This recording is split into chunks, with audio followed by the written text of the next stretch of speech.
Hi everyone, this is Ala, and today I'm recording for you some videos that you can do in the holiday edition of Retreat Yourself. So I hope you enjoy them and have a nice holiday time. Okay, so how does this work? How does Retreat Yourself at home, holiday edition or not, works?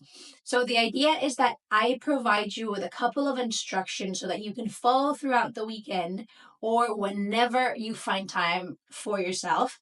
And you can then do some classes, follow some recipes, so you don't have to think about what class I'm going to do. You just know that this is the class that you should be doing at this first day. And then you have some recipes, so you don't have to think, okay, what am I going to eat? You just know that this is the recipe. You've got the list of ingredients you buy, and then you go and you make your recipe. They're super simple and really also family friendly. You can make a bunch or you can make it just for yourself. So however you want to do it.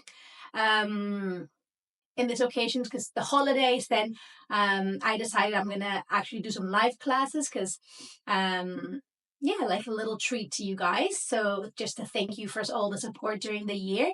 Well, the two live classes on Saturday, one in the morning, one in the afternoon, so that you guys can participate depending on what schedule works for you best.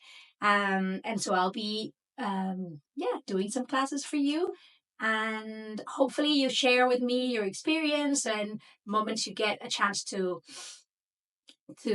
practice, or if you've had any good breakthroughs with your journaling. You should have already received your journaling prompts, your recipes, and we'll provide you the link to the page where we will have all the videos that you can follow. And yeah, I hope you have a wonderful, wonderful time. And thank you again for supporting me and for being here with me this year. Happy holidays.